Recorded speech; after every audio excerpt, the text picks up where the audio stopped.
validation, now I validate myself. Building inner strength, putting doubt up on the shelf. No more unnecessary drama, no more wasted time. Climbing higher constantly, making my own climb. Standing on higher ground, where excellence is found. My potential knows no bounds. Raising the bar, breaking ground. My network is my net worth. Choose your company wise. Surround yourself with eagles, not with sheep in disguise. Every interaction is a reflection of my brand. Quality over quantity, that's my personal command. Standing on higher ground, where excellence is found. My potential knows no bounds. Raising the bar, breaking ground. Whoa. I'm not just living, I'm manifesting my vision. Cutting through limitations with surgical precision. My expectations are my compass, my respect is my shield. To mediocrity and chaos, I will never yield.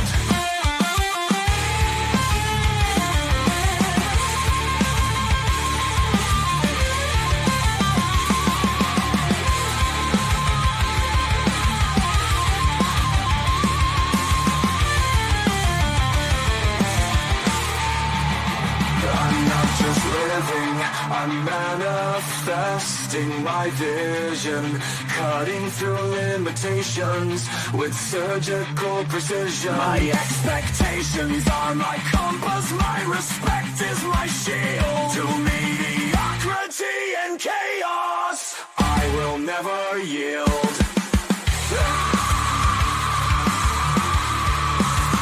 Standing on higher ground, where excellence is found. My potential knows no bounds. Raising the bar, breaking ground.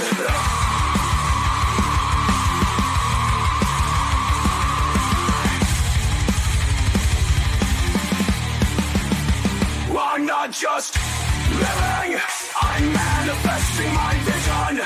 Cutting through limitations with surgical precision.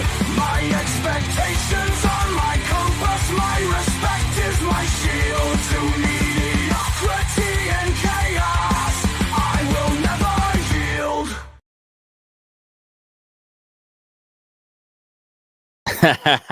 There it is, y'all. How you doing, ladies and gentlemen? Welcome to This and That. I'm your host, Xander, where we talk about this, that, and everything in between. We're never too short of technical difficulties. I love this. I love this. Make sure that you guys like and subscribe on this nifty Friday. We have a pretty interesting topic that we're going to be talking about today. Similar to yesterday, but not yesterday's topic. So it's not going to be much of a repeat unless you guys take it in that direction. We're going to be talking about the lost dating game that we have to experience in our 2025 years. So make sure that you guys, again, like I said before, like and subscribe. We are live 7 nights a week, 10 o'clock Central, 11 o'clock Eastern time, 7 o'clock California time, as we still see California on fire, smaller than it was before, but still burning sensation. So keep lookout.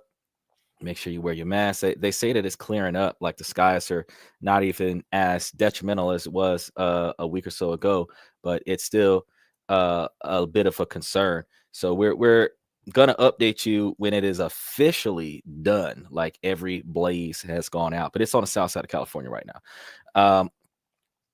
We're still keeping track of what's going on with TikTok. We're still trying to keep track of what's going on with all of the executive orders, all of the presidential goings on. And we are every now and again coming across some myths and legends about what Donald Trump is intending on doing versus what he's actually doing. And as we come across those, we will debunk those for the fans so that you guys know exactly what's really going on. And with Donald Trump pushing the First Amendment right to freedom of speech, I will have more freedom to speak on more things. That doesn't mean I'm going to get monetized for it. So just remember, for the sake of that, you guys remember to throw some special likes, special emojis, comments, donations, gifts, whatever at the podcast, because when we start talking about stuff that's a little bit more sensitive in nature or controversial, YouTube ain't even gonna back that financially. So show our brother some assistance, because it's not free to run the podcast. So we greatly appreciate all the contributions that you guys give us, and it actually ends up going towards a reasonably appropriate cause. Beyond me, because I don't even get, like, YouTube gets half of everything that comes to the podcast, so it's not like I'm gonna be rolling in it because you guys show us some love and support the podcast, but it will help us support the podcast in a lot of ways. So as we get started with today's show, yesterday we were talking about how the dating game drastically changes over time for men and women. We had Nico that was talking to us yesterday about it. Nico and Cody D was here, and we were talking about how the dating game isn't what a lot of people think it is, especially the Gen Zs. Nico's 17. He's part of the Gen Z group. He was thinking that the dating game is not as catastrophic as I had explained to him. And I was like, no, sir. Once you get into those older ages, you will start to see that it is definitely everything that I'm telling you, because these statistics don't come out of nowhere. Like, people don't just make this stuff up.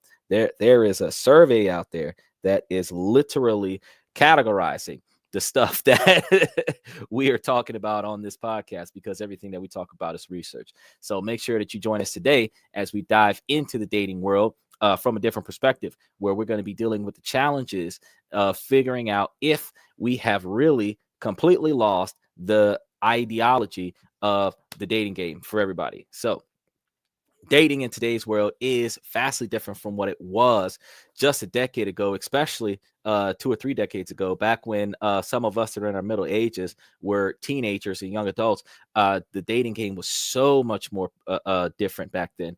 And the way we perceive relationships, the way we interact with each other, and the way we present ourselves have all undergone a significant shift.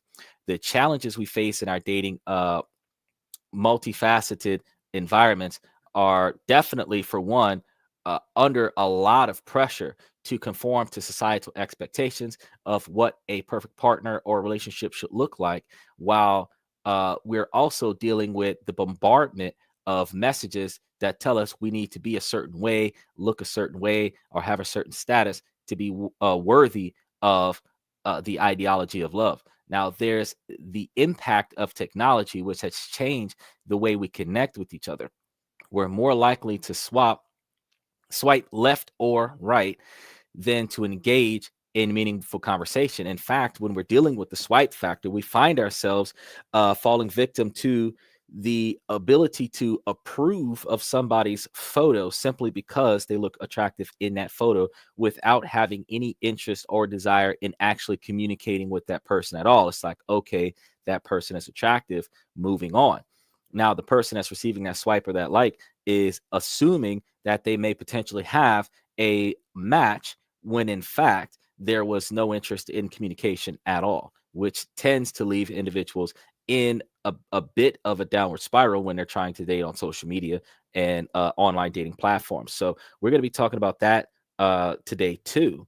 But let's not forget the emotional barriers that we're putting up to protect ourselves from getting hurt. And these are not the non-negotiable expectations for behavior that I talk about. It is the fact that a lot of people are retreating from emotional investment, where instead of being genuine, they're trying to navigate the tips and tricks on how to beat the game in order to find stable hookups, not so much actually long-term serious companionships, and then immediately rejecting something that moves too fast and too serious of a fashion, where the fear of it ending too soon prevents them from allowing something that is naturally going in the right direction to actually successfully reach the cusp or pinnacle of perfection or success, which I find to be a self-sabotaging scenario.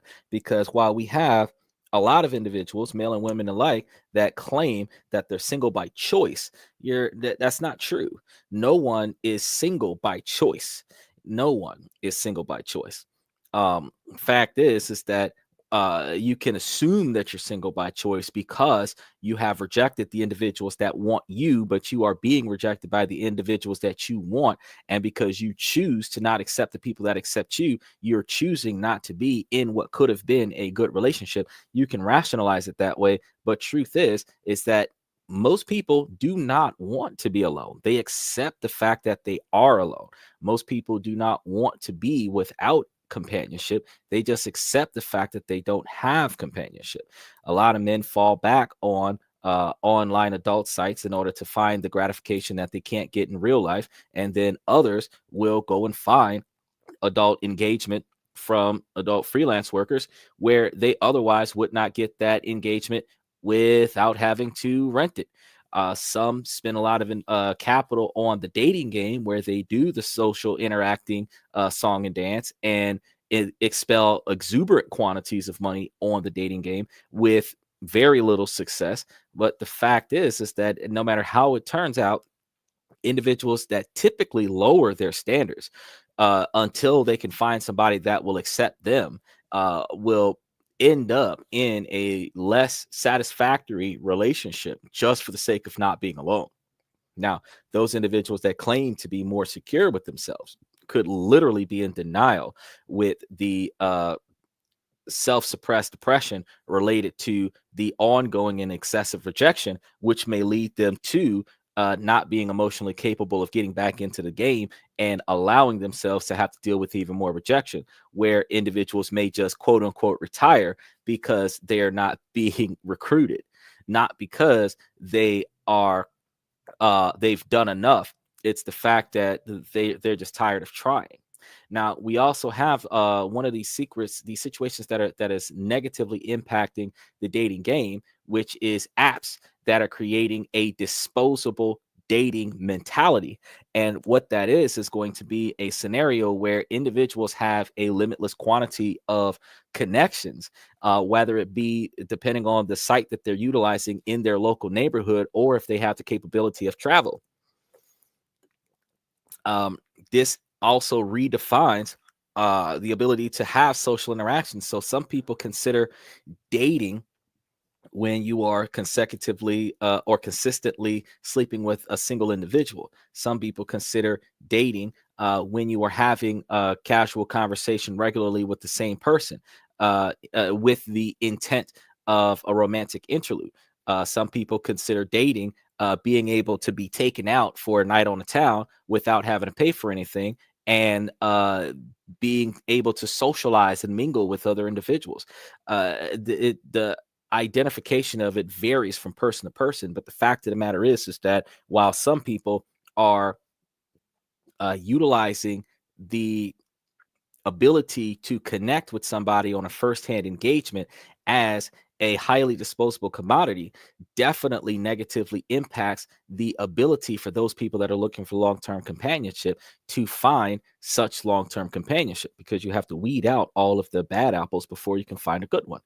Now we have the endless potential for partners that reduce commitment and motivation, and the lack of motivation for commitment because of the limitless possibilities for partners seemingly with the accessibility of social media does hinder our ability to be more successful, where we are not willing to put forth the effort to make a relationship successful or work, opposed to putting in the effort and making a relationship work. We immediately retreat to breaking up or taking breaks, where we go and see what else is out there and see if we can find a finished product somewhere else, so that we are not dealing with putting in the effort to mend or build this up into what we want it to be. Now, this is going to always be a grass is greener on the other side scenario, but we also have to recognize that truth is, if you didn't build it, you don't really deserve it as much as you would have if you would have put in the effort to make it what it is. So if you find it that way, it is that way because that's how it developed, that's how it manifested, and you do not deserve any reparations or recourse from that. So individuals that are looking for the finished product in their partners don't really deserve the finished product from their partners. Those individuals that find the potential in a partner and invest the effort into that partner being successful deserve the success of that partner because you helped them get there. So take that into consideration as we continue to move forward. The users' experience from frequent rejection is lowering relationship investments, where individuals are no longer feeling the desire to get in there and try to make it work. And as far as putting in the work to get selected, to get accepted in the dating game, like we talked about last week, where a gentleman had at least 25 first dates, successful first dates, where he also had been stood up 4 times that year, which is approximately 29 engagements, still haven't found the right one. Some people get lucky, like the average woman that claims that she maybe go on 1 or 2 dates out of the year and find the right one after the second or third date. The dynamics are offset, but they're not all that different. It's just that the expectations in some situations supersede or overrule rejection in other situations. Because when those expectations aren't met, that's where rejection comes shortly thereafter. Now, women are particularly less satisfied with the dating app experiences, and they're going to be dealing with more of an issue because there are a lot more males that are on the dating apps looking for physical connections, not long-term relationships. So the women are having an issue with, instead of finding a man that wants her for who she is, especially when you are divorced or broken up, where part of the problem was you, but you don't really want to accept that.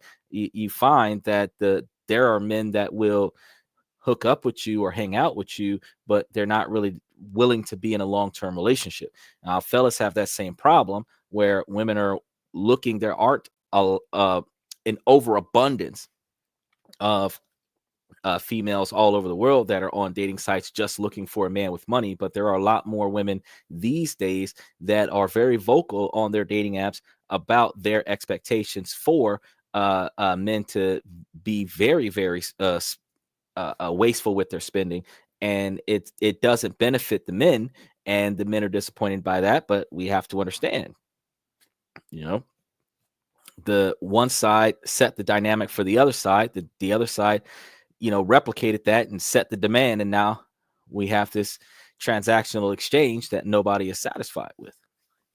Now we are dealing with communication barriers as well, where the reduced interpersonal skills from digital interaction is causing each individual person a challenge, as it were, to make themselves more appealing as well as acceptable to the other person. There's a difficulty with readiness and nonverbal cues. They're not able to read and understand these nonverbal cues, and one of the issues with that is because you're you're texting a photo, you're not able to see the nonverbal cues. A lot of the times on social media, you have individuals that put on a facade, so you're not able to tell if this person really is genuine about their position. We have a lot of us that are concerned when we're dealing with dating, especially on social media, if this person's trying to take us for everything that we have. The more that we have to lose, the more we're concerned that we're going to have to sacrifice for this particular relationship, especially if it fails. There are a larger quantity of preferences for quick superficial connections, where individuals are merely focusing on just the hit it and quit it, as opposed to the long term and the dedicated, devoted, and loyal individuals.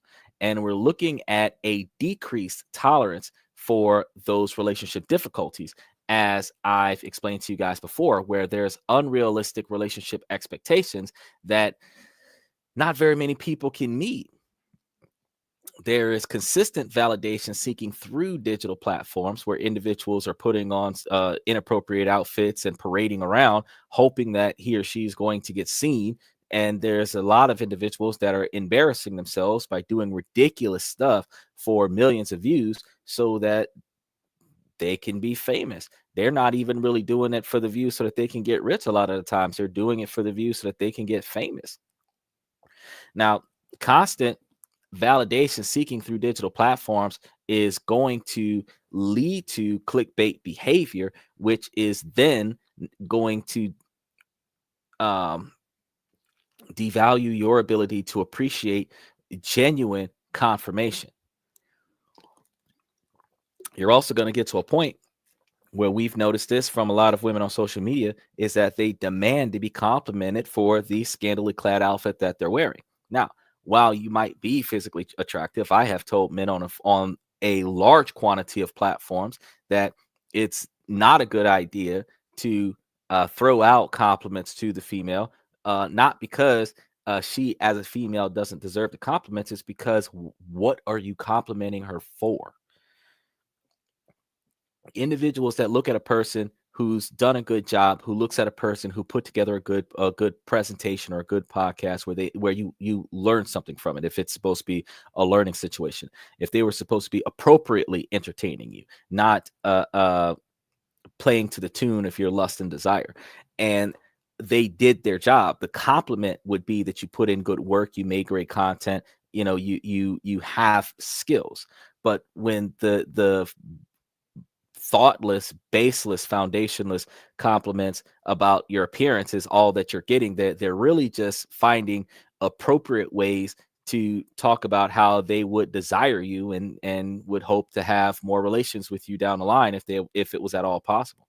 But it's not a scenario where the individuals are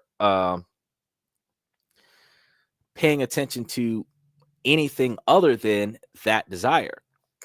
We're dealing with in these days, while I was telling you guys before that the average long-term relationship was like 2 years, 2 years and 9 months, and it's changed because as of this year, we're looking at the mean relationship average is about 1 year, 5 months, and 6 days, which is 17.2 months. Not that long. 1 year, 5 months, 6 days. So, uh, a year after your 6 month anniversary, your relationship's long since dead. That's not, and nearly half of relationships last less than a year. So the younger generation is struggling with the long term commitment, and dating apps are starting to get a larger quantity of consequences where gamification of relationships is starting to play a huge role. And the dopamine driven matching system is not aiding in the scenario either. With increased anxiety and decreased self esteem, there's a different level of constant search for better options where these barriers can lead to a sense of detachment, making it difficult to form general connections with others, where we're so focused on presenting a perfect online persona that we forget how to be vulnerable and authentic in our attractions. And what about the fear of the rejection that has long since been there for the men, but now starting to become more common amongst the women, where the women are starting to recognize that it is not that easy to go out there and find somebody else. Uh, and this is going to come with the anxiety that follows us putting ourselves out there and wondering if we're going to be accepted for who we are and what we bring to the table. Women have this other issue where the women are claiming to bring to the table the characteristics and attributes that they look for in a man, which is not the appropriate way to go to attract a man, because the things that they're doing that men do, men don't find that attractive. The men don't find that appealing. Men don't find that to be worthy of the man, because if the man wanted that type of uh, uh, aspiration, they would just stay the man. Women don't understand that.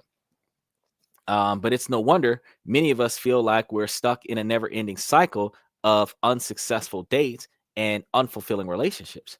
But perhaps the biggest challenge of all of this is the way we view dating itself.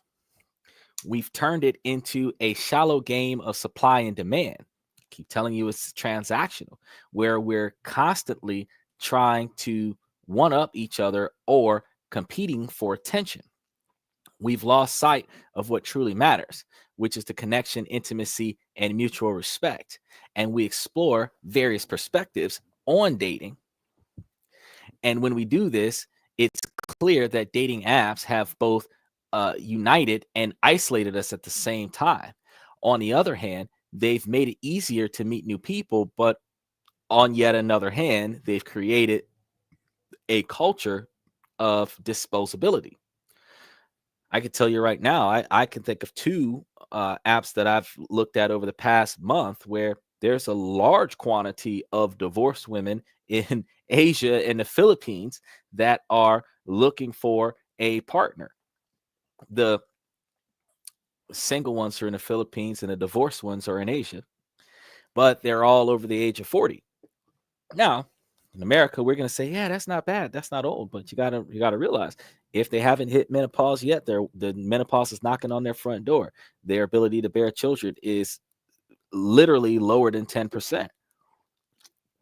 It's still possible, but those women are going to have a harder time trying to find and connect with a man that wants children. They will be able to find a man that they can connect with that's not interested in having children, but those men are harder to find because most men are instinctively tied to developing a legacy, which is why women don't want the men to cheat, because the more women that a man has access to, the more children a man can create.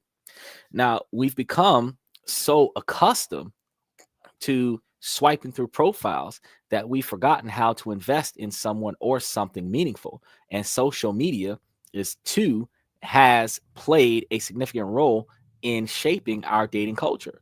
So we're constantly comparing ourselves and our relationships to the curated highlight reels of others, feeling like we're not good enough or that we're missing out on something. People lead others on with sporadic attention, creating false hope without general intentions, and abrupt sensations of communication without explanation, leaving the other person confused and hurt. Endless options on dating apps lead to indecision and commitment issues. Because, I mean, if you're always wondering what if when you're stuck between the two different options, if you select the wrong one, you would lose out on the other one. However, unlike a Japanese anime, you can't have a harem of potential suitors, especially in Western culture, where the women will wait for you to pick one. The ones that recognize that they're not first choice are going to walk away, so you're going to have less choices to make out the gate. Soon as any woman finds out that there's yet another woman involved, especially if they're not in a culture that supports and encourages multiple wives, they're going to be out. So you're not going to be able to deal with the opportunity to have your cake and eat it too, figuratively speaking. Now, women are going to have more of an opportunity to play that card because they're able to put men in a friend zone and pocket them until they finish doing what they're doing with their other possible perspectives. So a woman could have 5 or 10 male friends where they're not looking for a relationship, but a lot of their male friends, they have friends with benefits, and these men are treating her like a girlfriend or a wife, where when she needs stuff, these guys will pay for it because we're good friends. The dynamic is different. Now, constant rejection on these dating apps can lead to hesitation and low self-esteem, where social media creates idealized relationship standards that are difficult to meet. Many prefer situationships over relationships due to the fear of emotional investment. And situationships are going to be those friends with benefit scenarios where you guys are sleeping together. You're supposed to be exclusive, but you're open to the idea of getting into a serious relationship with someone else. You have emotional attachment to the person, but you don't want to act on it and really commit to the relationship. But you don't want that person to move on and find somebody else, but you're not really willing to lock down the relationship that you have with this person. All of that situationship. It's ridiculous. The younger generation have fewer opportunities to meet potential partners organically. They're going to have to pay a membership fee on a dating app somewhere where they're going to end up weeding through all of the bots that are on that website, all of the individuals that are baiting people to buy a membership so that you can potentially find an individual that's actually going to communicate with you and potentially escalate the relationship to something more serious. Disparities in dating app users demographics create challenges for both genders, specifically because you might find matches, but you might find matches so far out of your reach that it makes it impossible for you to build a connection with this person, because you're not likely to be in their city, state, neighborhood, or country within the next 5 to 10 years, where the idea of a long distance relationship is mandatory, because there's never an opportunity for you guys to come together in the immediate future. Now, we also have that scenario where you join up to certain dating sites and there's literally nobody else in your neighborhood or nobody else in your city that's using that app. Now, some people are lucky. They get onto certain dating sites where their neighborhood is completely utilizing the site, which gives you the ability to have a very extreme hookup culture. Nico was talking to me yesterday. I explained to him, you ain't got to do much. If there's high demand, all you got to do is just be the supply. But when the roles reverse and that demand decreases, the supply is not going to have the same value, and you're going to have a harder time trying to find somebody to connect with, because while you're young enough to make that connection, you're actually just playing the field, which also means you're actually playing yourself, because you're not supposed to be out there just looking for a fun time. You're supposed to be looking for a lifetime partner or focusing on your own individual success. Now, we're dealing with issues where meeting strangers online is posing risks, especially for women and the LGBTQ individuals. There's also the newer concern that we've had in recent times, where heterosexual men are concerned about the issues with being catfished by individuals that could potentially bait them into a scenario that'll get them in trouble with the law or get them robbed. They have people that will encourage you to come to an undisclosed location and then bring gift cards and other stuff, or send them money. And they have people who swear to God they'll come over, but they want you to buy them a cab and all this stuff. And these things it's not good. It's not good, because you can't guarantee they're going to come. If you get them the cab, they could take that cab for a ride. They're going to expel all of your resources and never show up. And those individuals that are genuine, it's hard to tell the difference between their decision-making process and the decision-making process of the person who gets a kick out of or entertainment from watching you jump through hoops to try to make a first encounter occur. Social media has made face-to-face interactions more challenging, deferring views on relationship goals and commitment levels to create friction. Now, location sharing and other features can be exploited for stalking or harassment, which makes individuals that don't want to be found more hesitant about utilizing the software. And modern dating, while offering new opportunities for connection, has introduced complex challenges that require awareness, patience, and clear communication to navigate it successfully. Building a foundation of trust takes time and vulnerability. As we were discussing last night, you're not going to be able to find those individuals that are wife material. You're going to be dealing with randos, and those randos that you're going to be dealing with are going to be individuals that you don't know from a hole in the ground. And these are going to be individuals that are going to talk to you until they get what they're looking for out of you, versus that individual that is really interested in you and looking for a long-term commitment. You have to know how to tell the difference between the two. It's hard to figure out when somebody is being narcissistic and toxic versus when somebody is being genuine. When you're building a foundation of trust, you're going to be dealing with partners that have a different view on commitment and relationship goals. Now, previous relationships can impact how individuals approach new ones, and sharing personal thoughts and feelings can be difficult for someone, especially if you don't have trust for them. Ladies, you're going to have a lot of trouble with men and being transparent when men are coming out of relationships with women that use the man's transparency as a tool to attack the man. When a man tells you deep, dark secrets, when a man starts getting vulnerable with you and tell you about his personal life, and then you use those faults and those weaknesses against him in an argument, or to embarrass him, degrade him, or devalue him in public, you end up damaging the man's ability to be open and honest to the next woman, because you will definitely be the last woman with that type of behavior. Now, learning to argue constructively and resolve disagreements healthily is going to be another issue. When we're maintaining individual identities while growing together as a couple, we're going to be dealing with hesitations to fully invest emotionally due to the fear of getting hurt, especially if you are fresh out of a bad relationship, getting into another relationship before you've had the opportunity to heal from the last relationship. Uh, Different attachment patterns can lead to misunderstandings and conflicts. Attachment patterns is going to be the behavior characteristics that you perform when you have started to attempt to attach to a specific individual.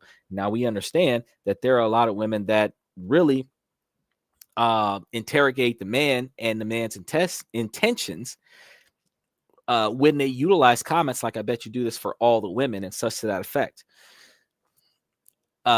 Everyone, men and women alike, have certain behavior patterns that they do when they start showing affection for someone.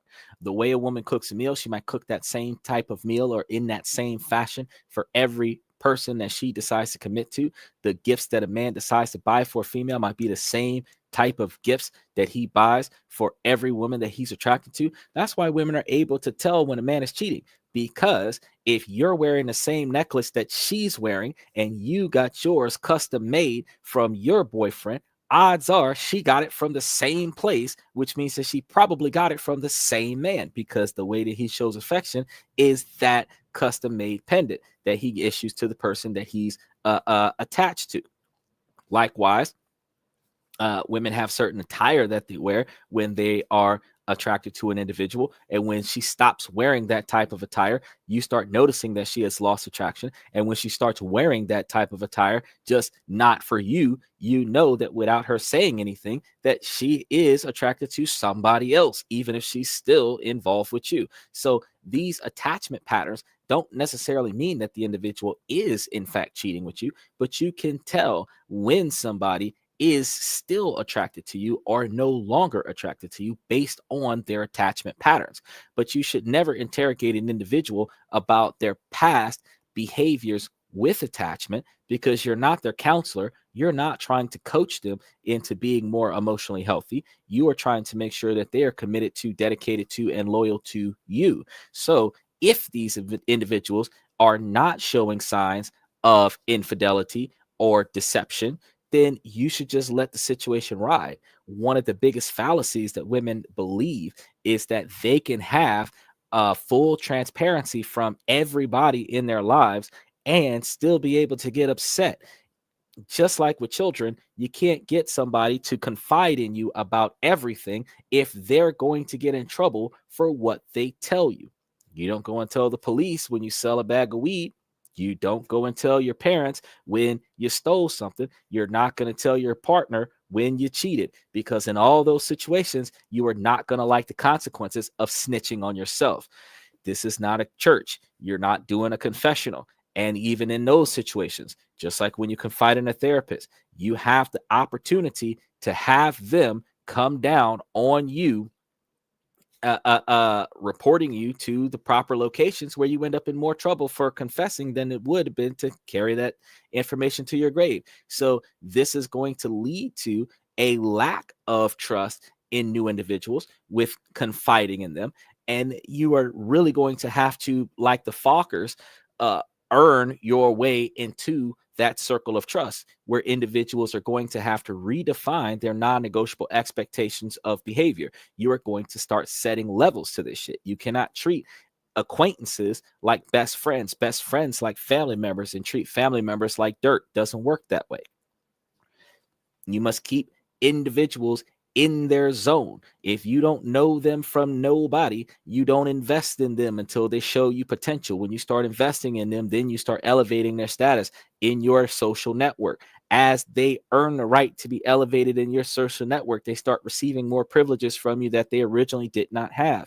But your most confidential information, the things that you should probably take to the grave, the only people that find out about that information were there in the moment when it happened, because otherwise you will be talking to somebody that you thought had your back and will come to find out that that person is the one that can sell you up the river the fastest. Your closest friend is your worst enemy, because that's the person that can destroy you. They know everything about you that you don't want other people to know about, which, if you have toxic friends, they can leverage that to manipulate you into doing things that you otherwise would not want to do, which then puts you in a compromising position.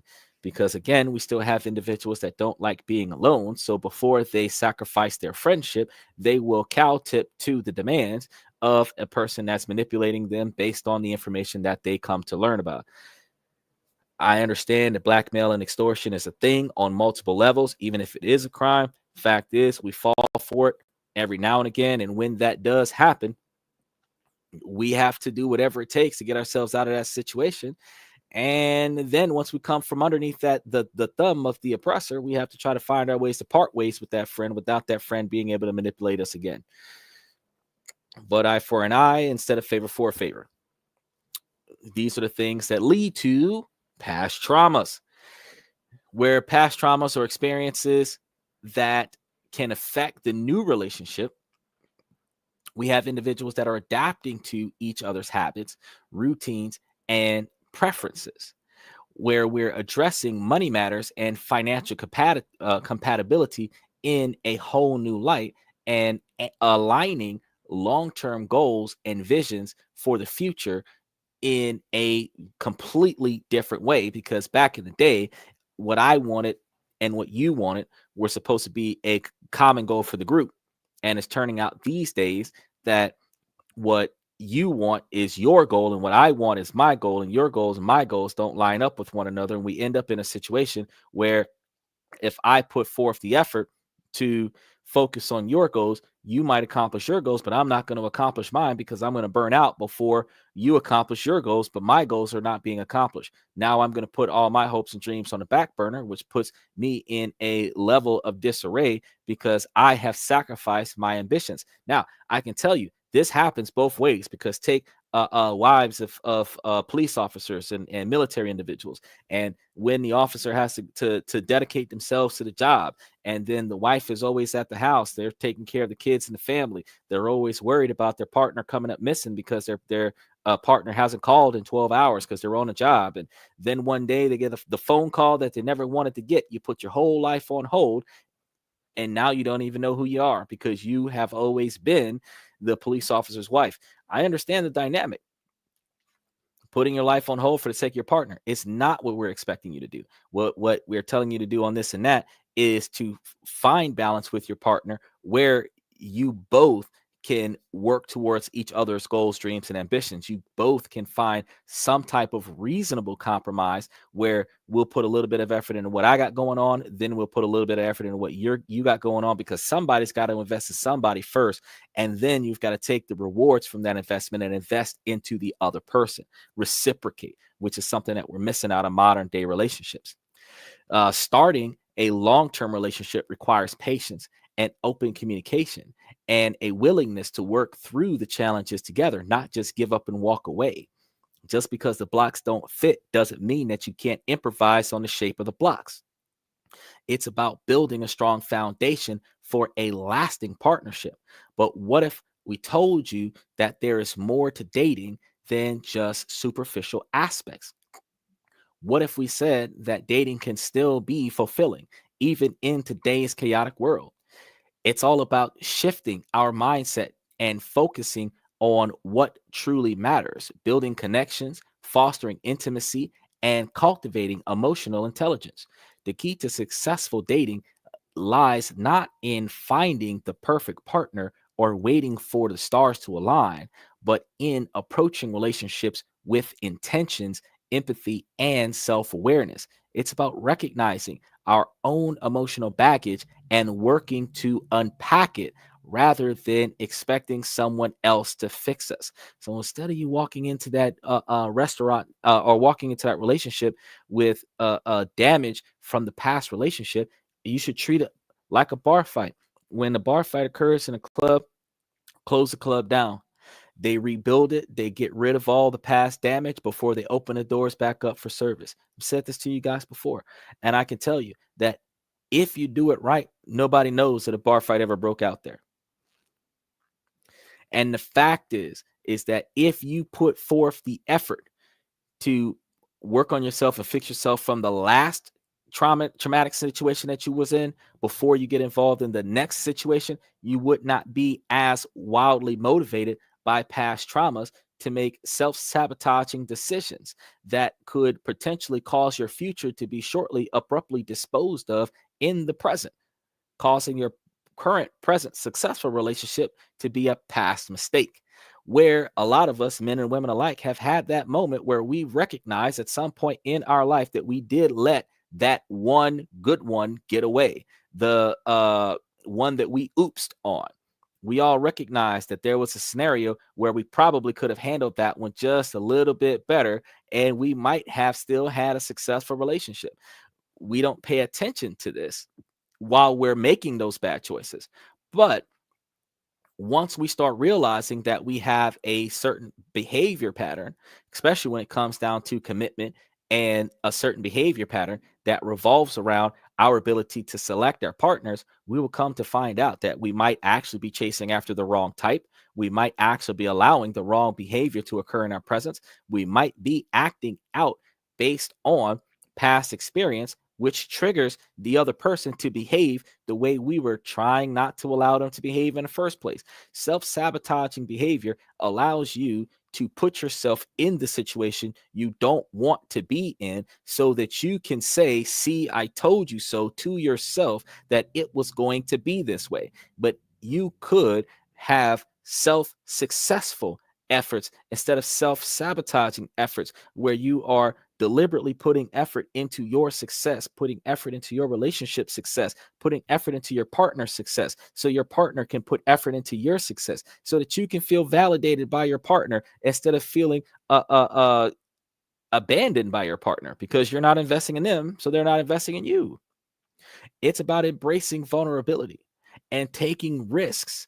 That's why it's an investment. Investments are not guaranteed. You're taking risks rather than playing it safe and sticking with what's familiar. If you're sticking with what's familiar and all you're familiar with is past trauma, what are you sticking yourself with? Traumatic relationships. If you're sticking yourself with traumatic relationships, you're putting yourself in a position where you're not going to be successful going forward because you keep throwing yourself into the same toxic void that you wanted to get out of before. I've got to be honest with you. When we deal with our ability to try to find a new partner outside of physical attributes, where he or she might be attractive and that would be our type looks wise, if we don't start digging into the attitudes and behaviors of the people around us, we're going to end up finding ourselves in the wrong place at the right time with the wrong person, having the outcome that we were hoping we would never have to experience again.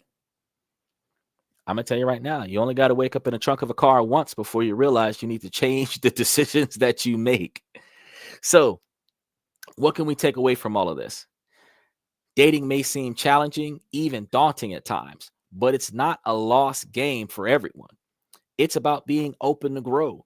It's about being willing to learn and be brave enough to take the leap. So ladies, you guys, you ladies got to make sure that y'all put yourselves in a position where you are making that first the first step comes from analyzation and observation of the person. And then if you are intrigued by the person's character, not his spending habits, then you make the first engagement. If you are the one that's leading the way instead of waiting for him to pick you, you can select somebody with the potential to meet your expectations, and then you can analyze his ability to prioritize your agenda, which then gives you the ability to commit to the type of man that makes the decisions that you want made, which allows you to allow him to be the man that he needs to be. What's going on, Rooterus? It's good to see you again. Making it a habit. It's rolling through here every night. Rolling through here. Matter of fact, I just remembered. I'm let me see if I can find it. I know I got it somewhere. I gotta put it up there somewhere. I think you don't have it on the app right now. Let's see, chess.com. Because I did tell you I was supposed to be shooting you a round or two. I told you that yesterday. It was chess.com. We were supposed to be going there. That's why. Got to log back in. So doing an update, software update, and then after I finish with that software update, I'm gonna shoot you something. Because I did tell you, and then after I talked to you about it, I had worked about 12 hours straight right after the podcast, locked in the whole month's salary. Then I said, oh, let me take a nap. Woke up, I had 5 clients back to back. I finished with all my clients, and then I had to set up for the show. So when I look, I'm like, man, I'd have been up all day. It's already almost 1 o'clock in the morning right now. I haven't even done the stuff that I wanted to do today. I was telling myself 5 more minutes. It's one of them things.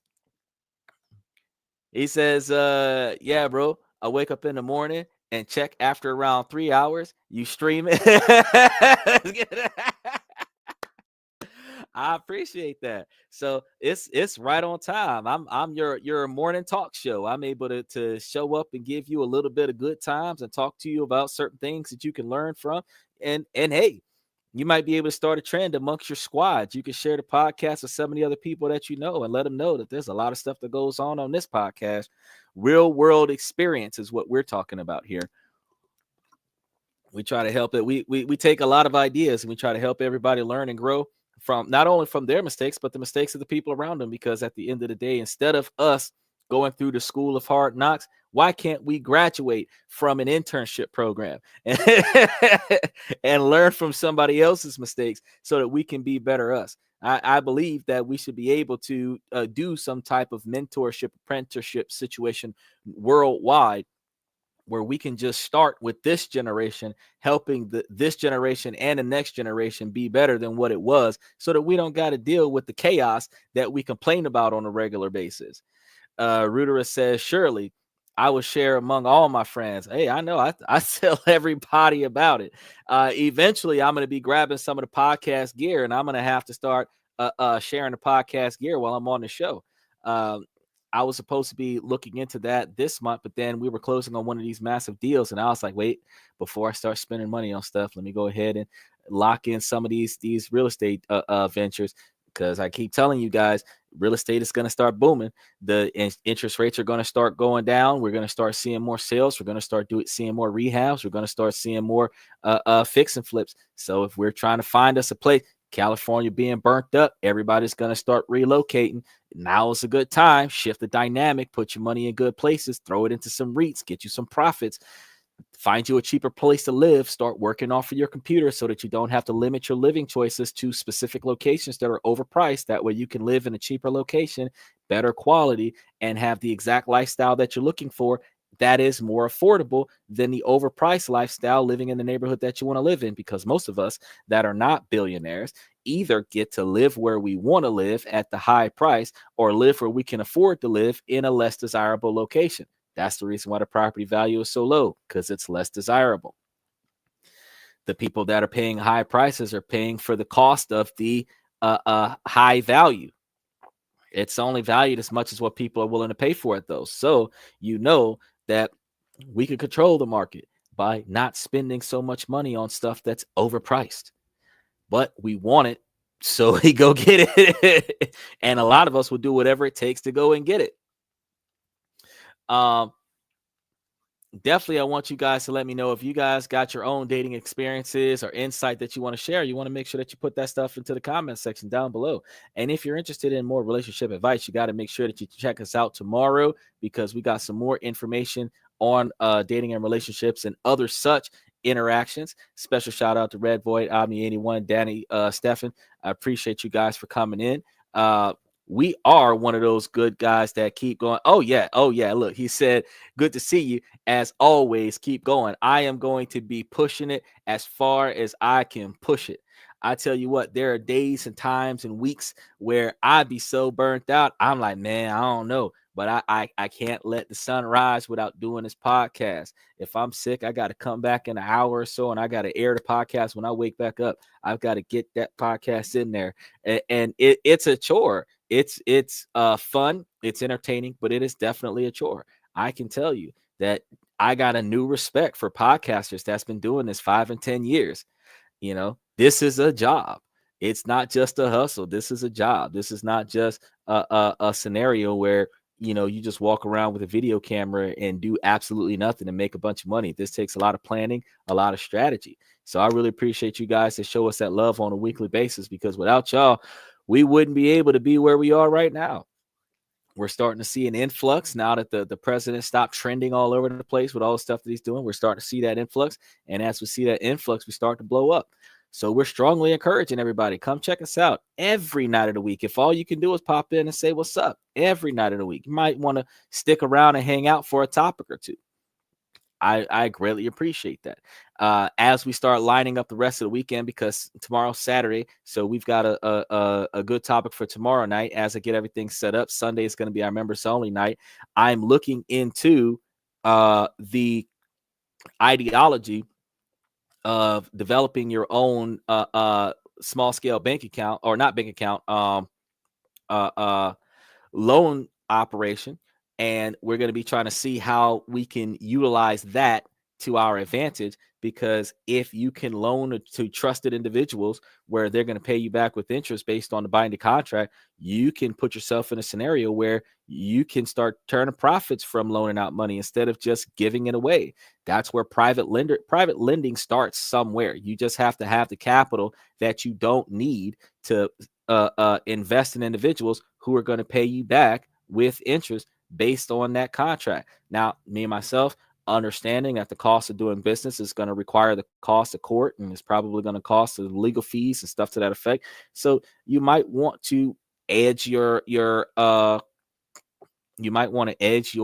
percentages towards the style of percentages that will cover the cost of if they fail to pay you back in full, or set up the type of, because they have laws out there for short-term lending where the percentages could be a lot higher. They're charging you like 22 to 25% per month, where it is a compounded monthly, where it turns out to be like 300 to 500%.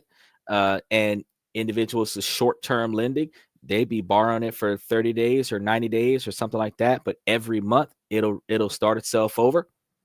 And that allows them to continue to get high interest off of your loan until you pay them back, and that they could turn a profit off of that. I was telling you guys about doing something similar to that when I was talking about getting into those tax liens and tax deeds. If you go to your local registry and find the individuals that are still living in their house that's falling behind on their taxes, and you can charge them the cost of fees that are going to be applicable to you putting a lien on the house and taking the lien off, because that's the cost of doing business. Then you're going to pay a certain quantity of property taxes on their behalf. That's the cost of doing business. Then they're going to pay you back with interest, which is interest on top of interest. And that clears their house up, but it also puts you in a position to now get a certain percentage of money off of the net amount of money that they paid. So you will be grossing a decent profit. Even if you decided to lowball the scenario and say, well, the government's going to charge you 18%, but I'm going to charge you like 10. And they Some people be like, oh, snap. And then you're doing 10 over the course of a larger period of time, where now instead of them having to give the IRS like or the government like 500 or $1,000 a month, instead they could give you like 200 or 250, which might be a little bit more affordable for them, and it keeps them out of that hole.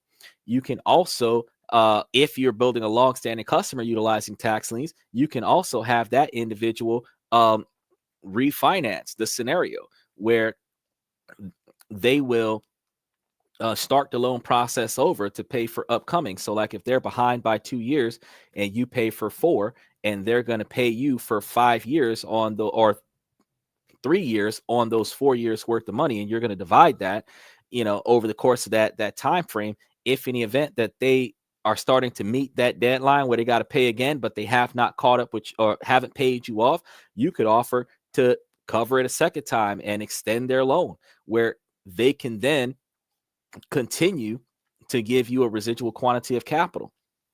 You have to understand, first of all, you have to make sure that the amount of money that they're paying you is more than the money that you're paying taxes for them. But second of all, if you do it correctly and you get a decent quantity of individuals that's doing the same thing, you'll end up getting paid more money to lend out money than what you actually paid lending out in the beginning. There are those private lending companies where individuals download an app and they request money. They take that money, they go and pay for certain stuff, and then they pay that money back with interest. There, you could develop a software app that does that, like Dave, like Cleo, like Albert.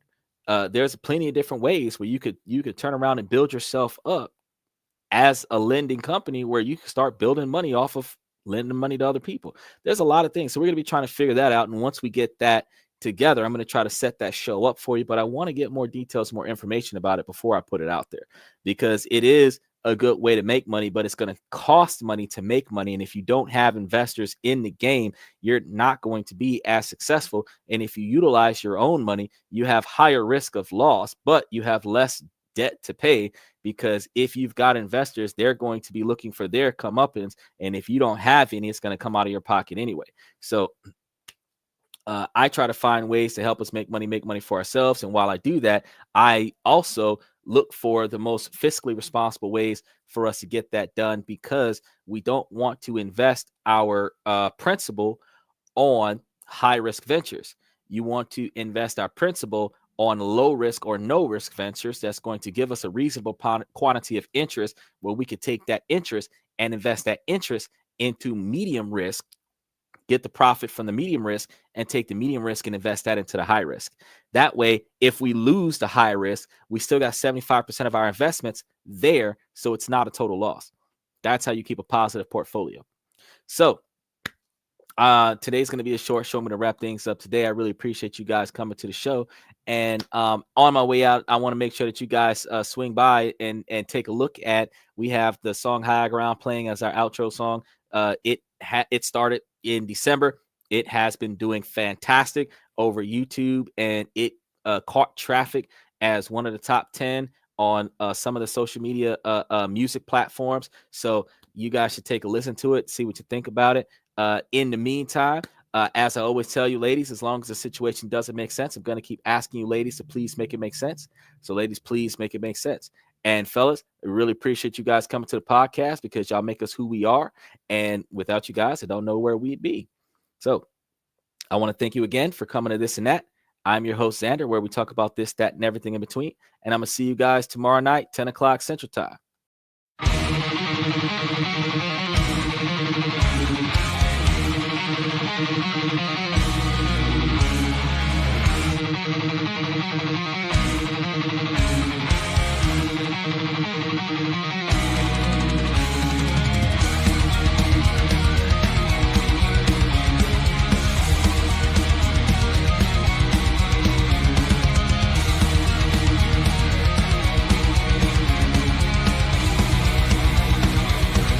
Higher ground.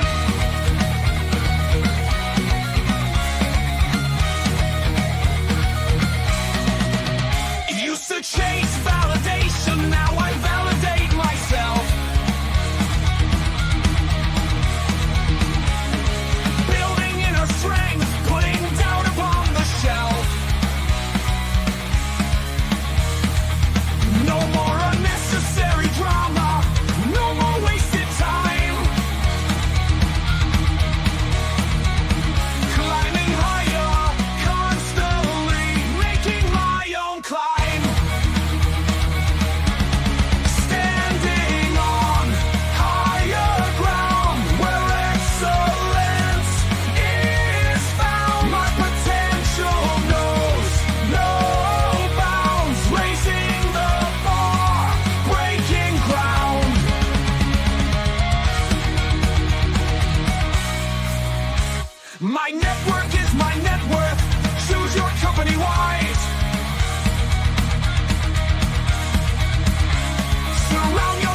That's my personal command.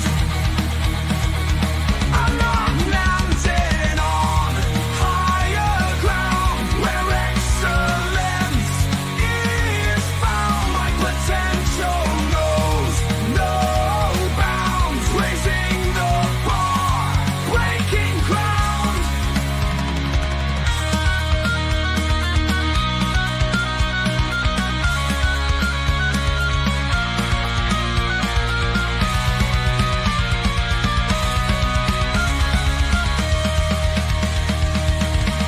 I'm not just living, I'm